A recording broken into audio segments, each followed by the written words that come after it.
नमस्कार। कभी सोचा है कि कोई समाज पूरा का पूरा कैसे खुद को बदल लेता है?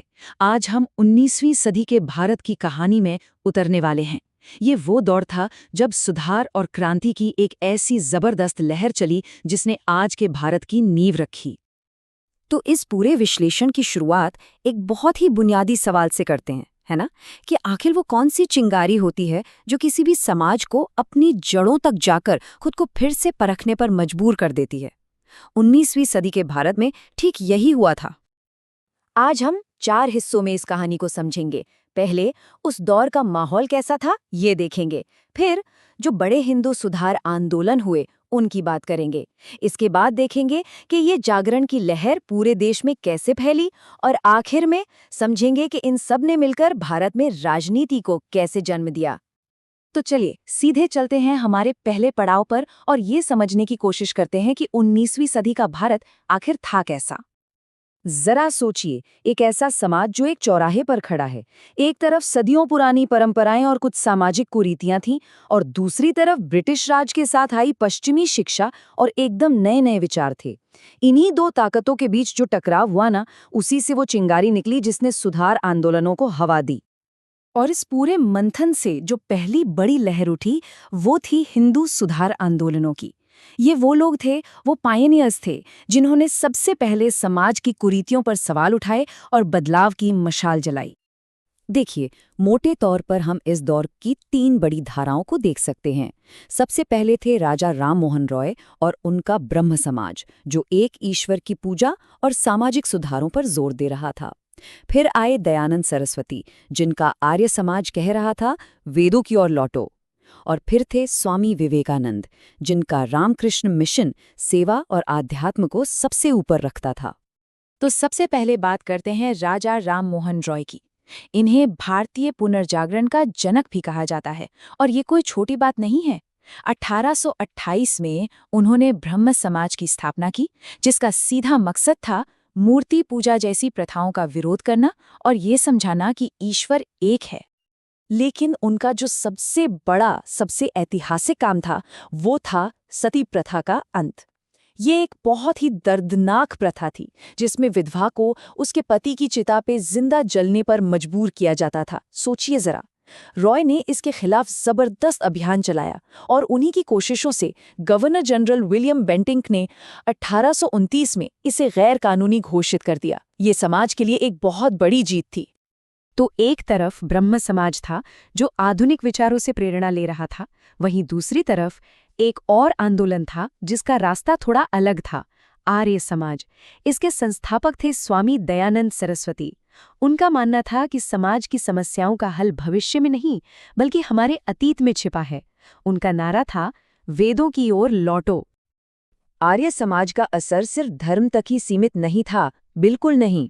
ये पहला ऐसा संगठन था जिसने स्वराज यानी सेल्फ रूल शब्द का इस्तेमाल किया, और यही शब्द बाद में आज़ादी की लड़ाई का केंद्र बना। इसके अलावा हिंदी को राष्ट्रभाषा बनाने की बात हो, या फिर महिलाओं और दलितों को वेद पढ़ने का अधिकार देने की, आर्य समाज ने कई क्रांतिकारी कदम उठाए। उन्होंने शुद्धि आंदोलन भी शुरू किया। और अब आते हैं इस साल पर, 1893। ये वो साल है जब एक भारतीय संत ने दुनिया के मंच पर शिकागो में भारत के ज्ञान और दर्शन का परचम लहराया। ये थे स्वामी विवेकानंद, जो विश्व धर्म संसद में बोलने के लिए पहुंचे थे। स्वामी विवेकानंद ने अपने गुरु रामकृष्ण परमहंस के नाम पर रामकृष्ण मिशन की स्थापना की। इसका लक्ष्य सिर्फ आध्यात्मिकता नहीं था, बल्कि नर सेवा, नारायण सेवा भी था। मतलब इंसान की सेवा ही भगवान की सेवा है। उन्होंने भारतीय दर्शन को एक नई, आत्मविश्वास से भरी ऊर्जा दी। लेकिन रुकिए, ये जो जागरण था ना, ये सिर्फ हिंदू समाज तक ही सीमित नहीं था। नहीं, ये तो एक बहुत बड़ी लहर थी, जिसकी गूंज पूरे भारत में, हर समुदाय में सुनाई दे रही थी। मुस्लिम समाज के अंदर भी उस वक्त 2 बिल्कुल अलग विचार चल रहे थे। एक तरफ सर सैयद अहमद खान का अलीगढ़ आंदोलन था, जो कहता था कि पश्चिमी शिक्षा और आधुनिकता जरूरी है। ये लोग इंडियन नेशनल कांग्रेस के खिलाफ थे। तो वहीं दूसरी तरफ देवबंद आंदोलन था, जो पारंपरिक इस्लामी शिक्षा पर जोर देता था, लेकिन मजे की बात ये कि वो राजनीतिक तौर पर कांग्रेस का समर्थन करता था। और ये लिस्ट यहीं खत्म नहीं होती। महाराष्ट्र में ज्योतिबा फूले सत्यशोधक समाज बनाकर जातिवाद के खिलाफ लड़ रहे थे। बंगाल में ईश्वरचंद्र विद्यासागर की कोशिशों से विधवा पुनर्विवाह कानून पास हुआ। पारसी समुदाय में दादाभाई नौरोजी सुधार की आवाज उठा रहे थे और हेनरी डिरोजियो के रेडिकल विचारों ने यंग बंगाल मूवमेंट के जरिए बंगाल के युवाओं में तर्क और विज्ञान की एक नई आग भर दी थी। तो अब हम आते हैं अपने आखिरी और बहुत ही जरूरी हिस्से पर कि समाज में हो रही ये सारी उथल-पुथल आखिरकार संगठित राजनीति में कैसे बदली और इसने देश को एक नई दिशा कैसे दी।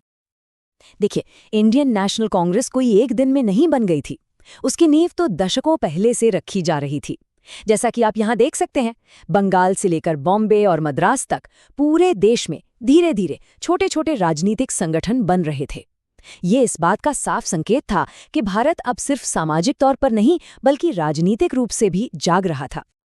ये जो क्षेत्रीय संगठन थे ना, ये असल में आने वाले राजनीतिक नेताओं के लिए एक ट्रेनिंग ग्राउंड की तरह थे। यहीं पर उन्होंने सीखा कि याचिकाएं कैसे लिखते हैं, प्रस्ताव कैसे पास करते हैं और सरकार के सामने अपनी मांगे कैसे रखते हैं। इन्हीं संगठनों ने एक अखिल भारतीय मंच के लिए जमीन तैयार की। इस पूरे दौर का सार शायद सुभाष चंद्र बोस के इस एक वाक्य में छिपा है। उन्होंने स्वामी विवेकानंद को भारतीय राष्ट्रीय आंदोलन का आध्यात्मिक पिता कहा था। ये दिखाता है कि 19वीं सदी का ये सामाजिक धार्मिक सुधार और 20वीं सदी का स्वतंत्रता संग्राम, ये दोनों एक दूसरे से कितने गहरे जुड़े हुए थे। और अंत में एक सवाल सबके सोचने के लिए, 19वीं सदी में धर्म, समाज और पहचान को लेकर जो बड़ी बड़ी बहसें शुरू हुई थीं, क्या उनकी गूंज आज भी हमारे समाज और हमारी राजनीति में सुनाई देती है? इस पर जरूर सोचिएगा।